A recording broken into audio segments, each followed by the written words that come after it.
Hi, everyone. Hello. Hello. Hi. Hi, I'm Hillary Zalman. Welcome to Boca's Briefcase, where we talk about local issues here in South Florida and, of course, issues that affect the world. Today is going to be one of those worldly days, and I'm very excited about it. Welcome to September. Here in South Florida, we're focused a little bit about wondering if we're going back into phase 2 next week with coronavirus.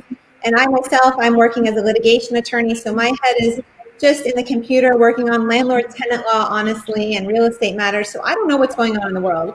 And that's why we have our panel here today, literally from around the world.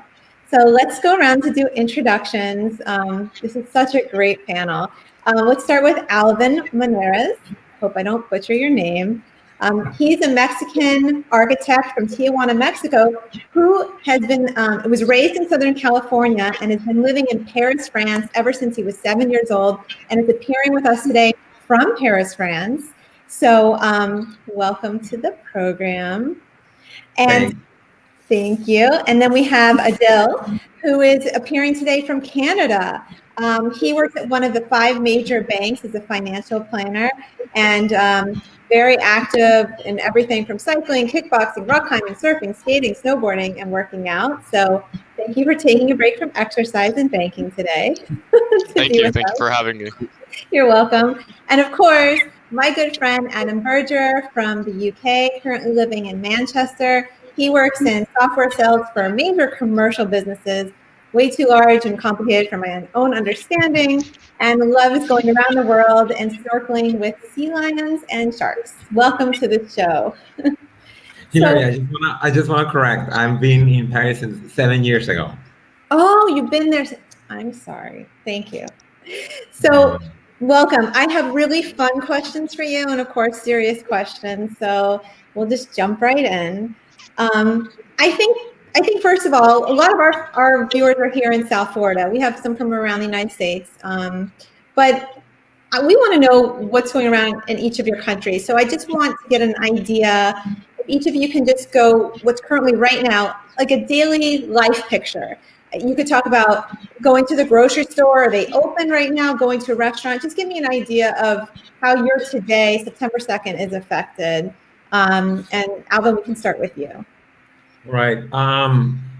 Here in Paris, I mean, everything is open. I went to the gym this morning at 7:30, and it's not as busy as it was before the confinement started, but I mean, there's people there.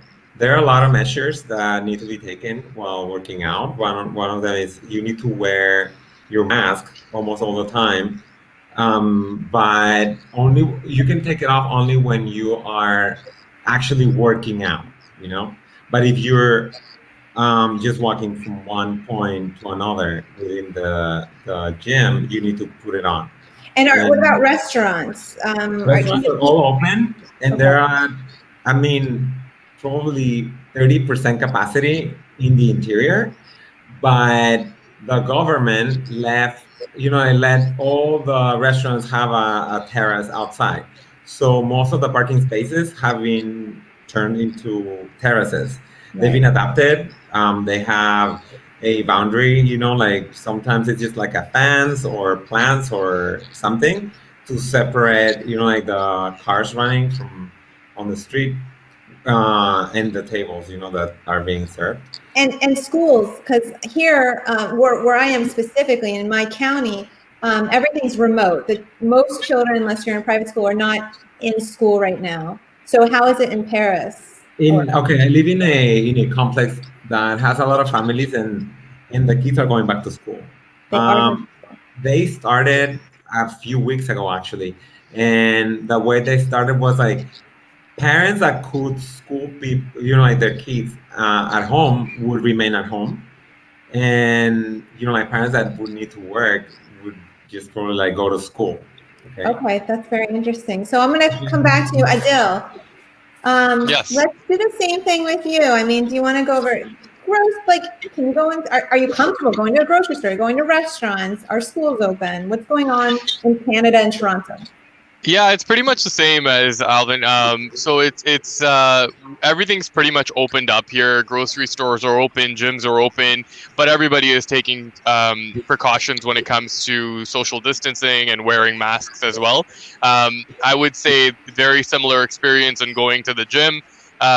Yeah, everybody's wearing masks and everybody's super cautious. They're wiping down the equipment. Same thing with groceries. Everybody's really cognizant of their surroundings. So it's been really good that way. So me working in a bank, I've been doing personally a lot of virtual conferences with my clients, and going into the branch as necessary, maybe one day a week. So I'm still getting exposure to my clients face to face during one day a week, but a lot has changed when it comes to meeting with my clients in general and working from home, right? So that's a little bit different. That's been the case from the very beginning since March, that we've adapted to working virtually and working from home. But outside of that, I think as things are starting to open up, people are still very cautious about their surroundings. Are your schools open as well? Did you mention that? Because I've started to read. No, absolutely. So schools they're opening up. But again, we're in phase 3 is what they're considering it. And so what they're saying to us is, schools are opening up, but they are actively monitoring COVID cases, so coronavirus cases. And if there is any sort of indications that a particular child or a student has been diagnosed with coronavirus, then they're immediately doing the contact tracing, informing all of the parents, and self-isolating. So. Okay, great. And I also want to just give a little love here to the Boca Raton Tribune, which is our local newspaper and is giving this platform so that you guys can come on to speak today. So if anybody wants to follow them, they're all over social media. You can just subscribe or give a heart up to the Boca Raton Tribune, or to our guest here today, show them some love. And there's a subscription right there. Thank you to the producer, Mario. And the really cool thing about the Boca Raton Tribune, too, one of their producers also appears from South America. So we have a very international show who's behind the scenes. So we have every country here coming in. We're getting a lot of questions in. So I want to go to Adam. But Adam, maybe you can incorporate one of these answers, too. The first question is from Gary Hildebrand. How is their perception of the ways the USA is providing international leadership to conquer COVID-19? That's a good question. Yes, I do want to get into your perception of the United States and what you guys think of it, but that's a great question. Adam, why don't you first tell us just your local experience? Can you go out? Can you go to school? Are you a student? Let us know. Yeah, I'm a little bit old for school, but I believe the kids went back today. They went back Friday and today, so I think it's spread out through the week, but they're having different year groups in. My friend Emma, she's a teacher. She was quite nervous going back. She wears her mask. All the kids have got to wear masks in school, and they've separated the desks as much as they can. But I think everybody's a little bit apprehensive about going back. Some of the parents are keeping them off school. I guess it's up to them. But schools are open, and I guess we're expecting Can you go to a restaurant? Say your friend Emma or a friend says, "Hey, let's go to a restaurant." Are you comfortable going to eat inside tonight, or are you still nervous? You're saying not so much. Personally, I am, but I think the British population are a bit apprehensive, and the government brought out a scheme, Help Out to Eat Out, so they get half-price meals. Well, they did do until the beginning of September, which encouraged people between Monday and Wednesday to eat out. So that's helped the economy a little bit. Right, because the weather's probably also changing, so more people are going to be forced to eat inside, I suppose, and then you really have to make that choice. The weather never changes. It's always raining in Manchester. That's right, it's London. That's right. It's been a terrible summer. The spring was good, lockdown was great, but summer's been not good. But yeah, I'm happy to eat out. People, you can eat out, you can go to the pub or a bar. You can go to the with no mask. You can go to the supermarket, but you need to wear a mask at all times. But Manchester has been locked down again, so you're not allowed to go to see your family or your friends, but you can go to the pub. So we probably is doesn't we probably don't make much sense in terms of what we can do and we can't do. Probably like the United States. I mean, going back to the question before, the perception we're given on the media is that Donald Trump doesn't really care that much, and he's going on rallies and letting people out. But that's the news, I guess. So what is and anyone can jump in to Gary's question. What is your perception or your friend's perception? Are you guys talking about the United States? Because personally, with me, I don't feel like I'm not representative of the United States, but I don't feel like I'm sitting here talking about, oh, this Paris is doing this, France is doing this, Canada's doing this. So are you guys saying the United States is doing this or not doing this? I was just there. Like what, a week and a half ago. I mean, for the summer, I had the choice to stay here and more or less be free, or go and see my family. So I decided to see my family for a few weeks. I was supposed to be there for 5 weeks, and I ended up saying 3, like I actually told you before. But I went to LA. I spent a week in LA, and it felt, it wasn't normal because I was also there just a few months ago before the lockdown, and I was a little apprehensive, to be honest, after all I have heard on the news, because I'm very addicted to the news cycle. And for instance, I never went to a restaurant. I always had takeout or delivery. And I remember I went to have pizza, and I bought it in the pizza place, and then I took it to a park, to the Eco Park, and it was super crowded. And my friends and we ended up having the pizza. You were nervous. We were nervous. Right. And Adil, you're right above us, on our border. Yeah. I'm sure. What's the opinion on the United States? At the end of the day, I think they've eased, like, the opinion, general consensus here is that obviously we're seeing an increased number of cases in the US as compared to Canada, and it's just mainly because we think that I'm incorporating we as all Canadians. I think generally speaking, we would say that the United States has opened up and eased their restrictions a lot quicker than Canada, and we've been rolling out our sort of freedom in a lot of phases, but everybody here has been super cautious. You don't see a lot of people all at once at the grocery store. Everybody's kind of minding their own personal space, and even in parks and everything like that. I think everybody's doing a really good job in Canada just to make sure that they are aware of their social distancing rules. I find that, me personally, I'm finding that because there's an increased number of cases in Florida as well as Texas, and we're hearing more and more about increased number of cases coming up in different areas of the U.S., that they're not necessarily minding a lot of their rules and regulations and policies that have been put in place, or as well, I think just there is a larger amount of people that are not necessarily obeying these sort of policies. That's leading to a higher number of cases. So in the United States is the perception. In the United States, yeah, definitely. So when we got still a lot of people without masks. Right. Yeah. In the United States. Yes. That's the perception. Okay. We got another question from Jim Jonesworth. What is the testing situation like overseas? We'll include Canada and overseas, overland. Is it difficult to get a test? How long to get test results? And I'll add to that. Do people feel like if they have symptoms to run out and get a test, people doing that? So what have you heard about testing situation? Any of you can chime in if you have an opinion. Okay, I have been tested in Mexico and in France. You've been tested in Mexico and France. Okay. Yeah, the point is that as soon as I got to Tijuana, I got tested like 2 or 3 days after I got there, and I got my results in 48 hours. Okay. And then before leaving from Tijuana back to Paris, I got tested again, and that was mandatory because the airline demanded it in order for me to be able to board. And then as soon as I landed in Paris, before, like grabbing my suitcase, I was tested again, because the French government has been With the enforcing. nose tests? Yes. Okay.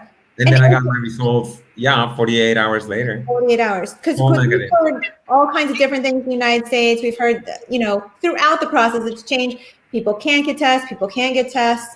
Is it easy to get tests? Do you just need to go down the street? Is this something that's the hard process to do?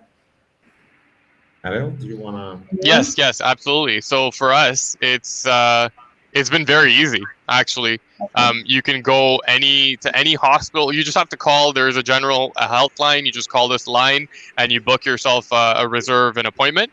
And essentially, once you do that, you're able to go in. You get your test results within 24 hours, 48 hours. They've got a bunch of different, you could say, testing facilities that have been set up throughout, I guess, different municipalities.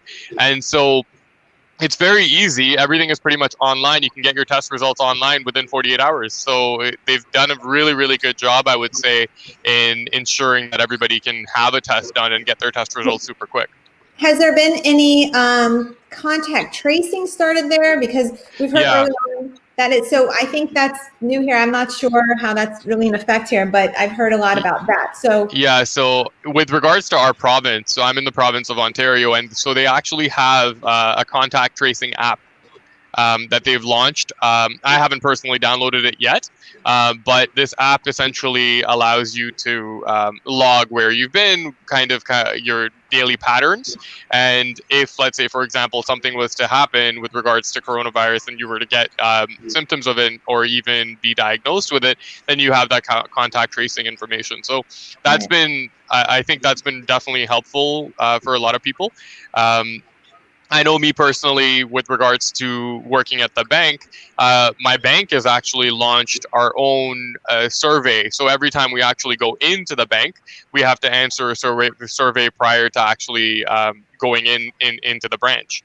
So that's been also very helpful as well. So they're implementing a lot of different uses of these sort of technologies to make sure that there is sufficient amount of contact tracing, not just at a provincial level, but also at a privatized level as well.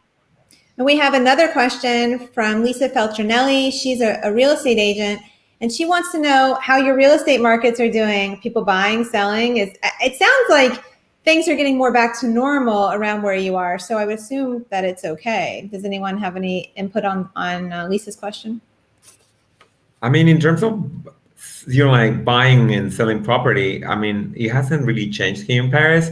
What has changed, and that's because I have friends that own apartments that they've been, like renting for and on Airbnb.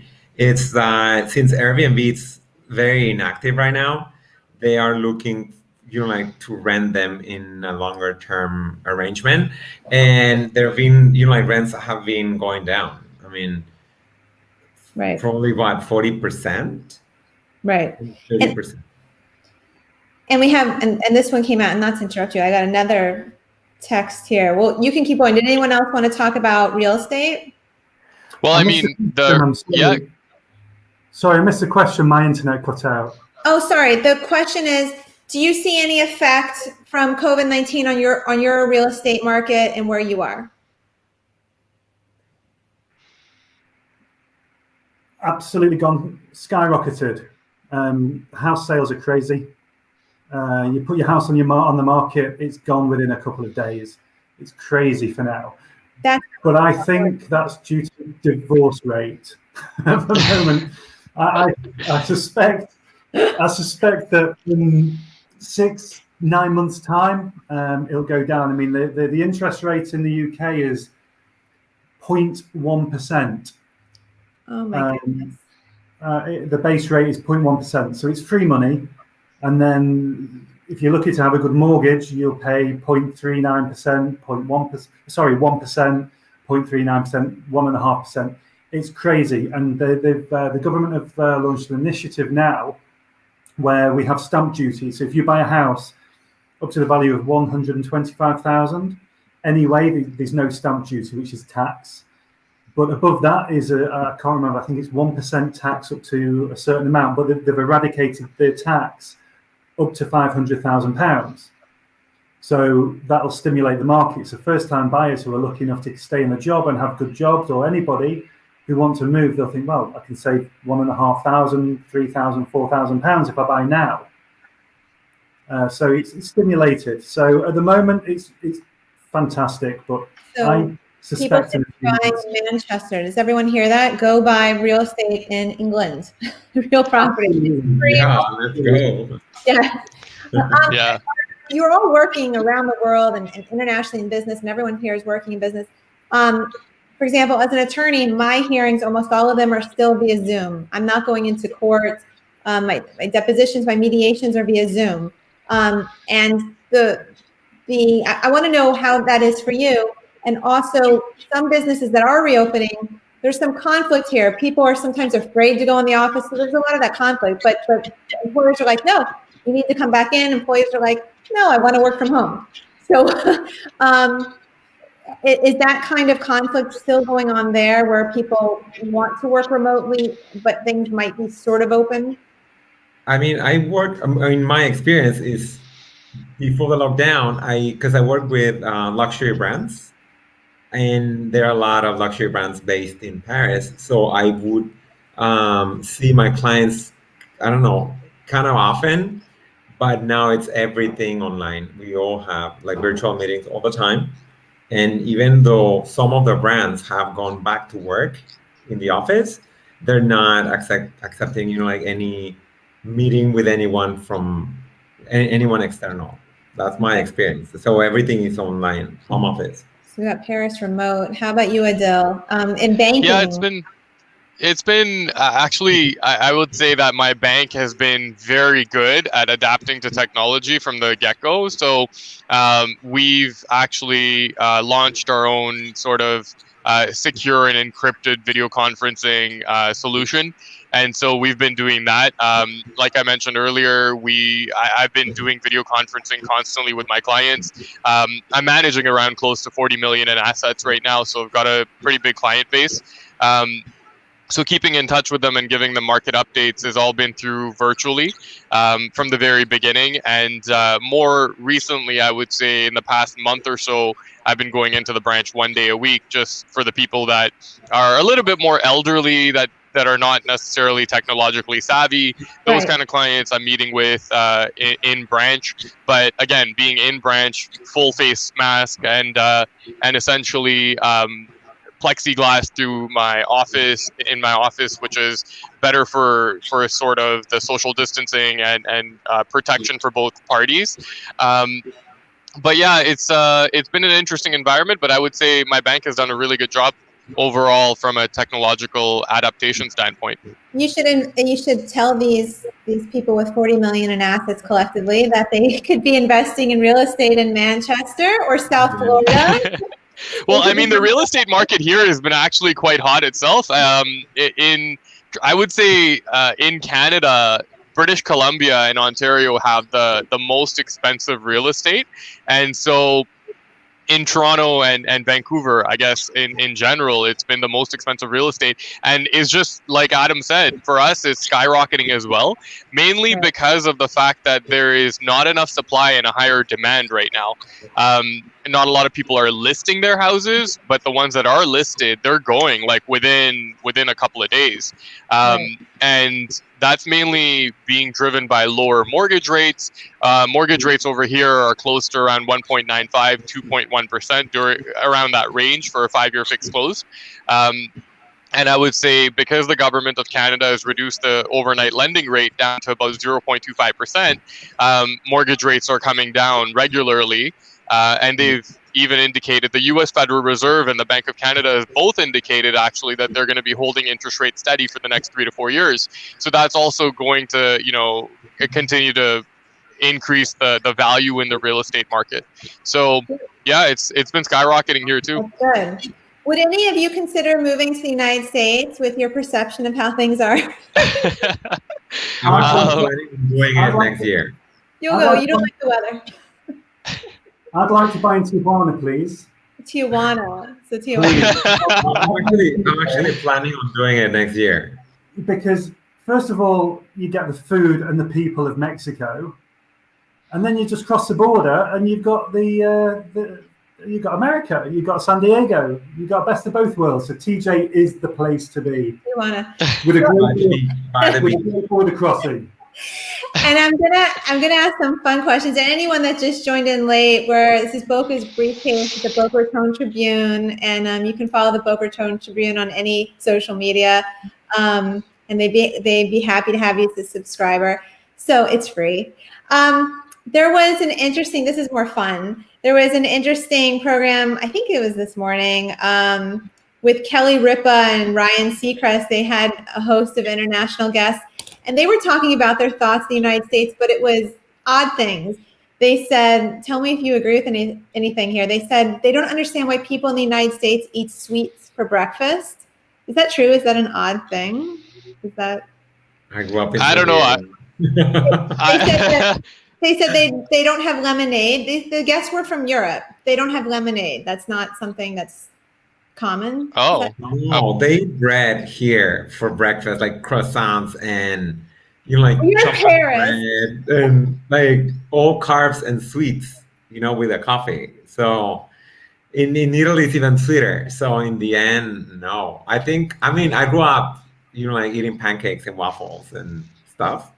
And I miss it here. So every time I have the chance, I make pancakes for myself. There was also a comment that people in the United States talk to strangers where we don't do that. Is that a perception you guys have, that on the street, if you see someone on the street, we might talk to them, whereas that doesn't happen there in Europe? Is that true? I talk to strangers. I thought that was You know what, Hillary? You know what the funny thing is? You're describing me right now. I love sweet things. I love talking to strangers.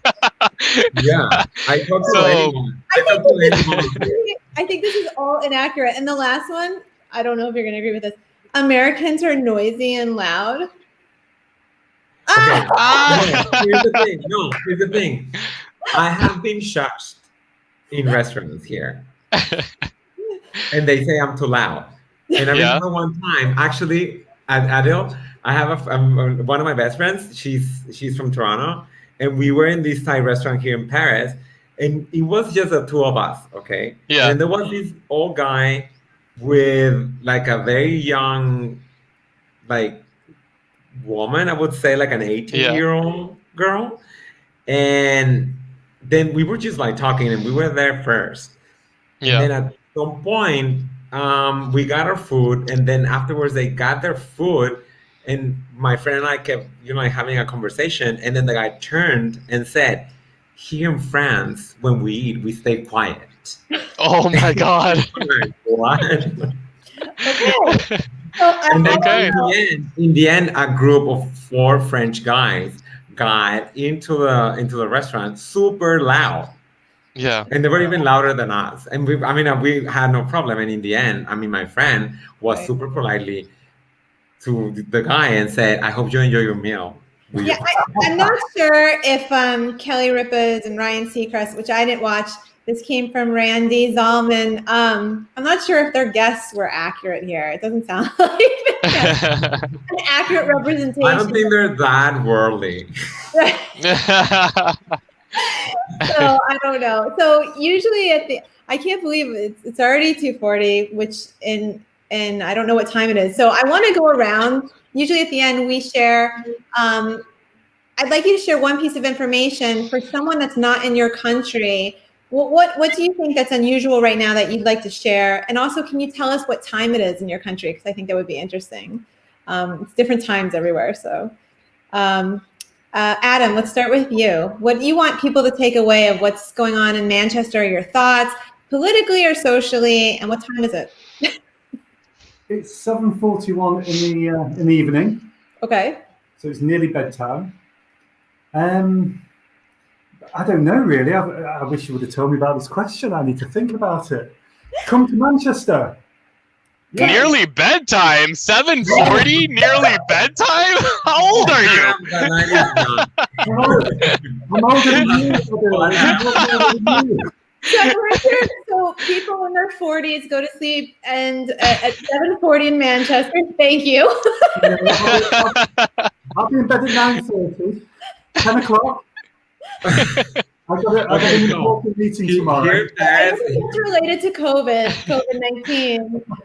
Adil, what time of day? Oh man. What do you want the world to know about Canada right now? Do you have feelings politically or socially that you want to share?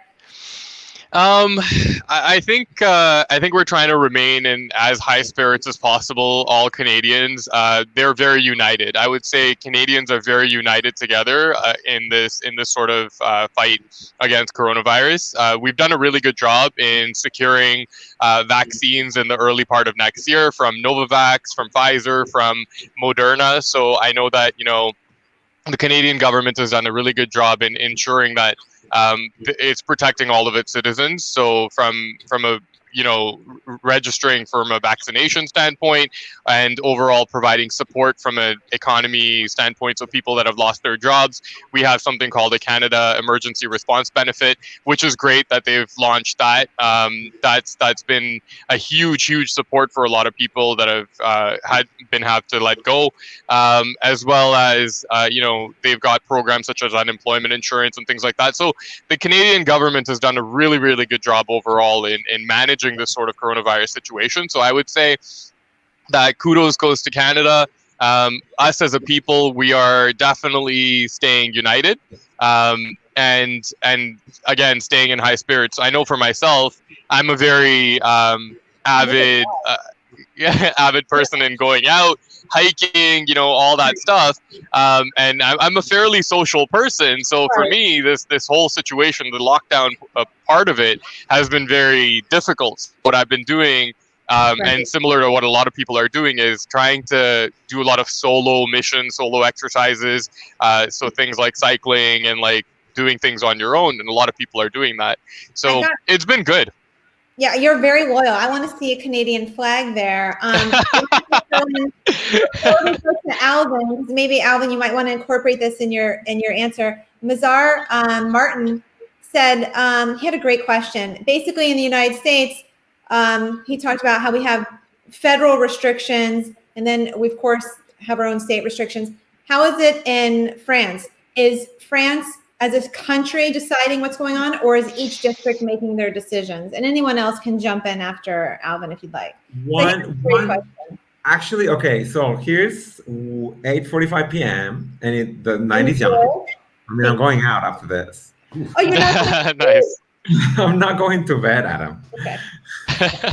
Anyway, no, here in France, I think the president, and the government took an approach that was, I think it was pretty swift, and we went on lockdown super quickly, and we stayed in lockdown for 2 months, and it was super strict. Okay, and it was nationally. The entire country went into a lockdown at the same time, and all measures have been taken and have been reinforced nationally for all the country, and even for the islands that are not probably as infected, I think. I didn't know there were islands.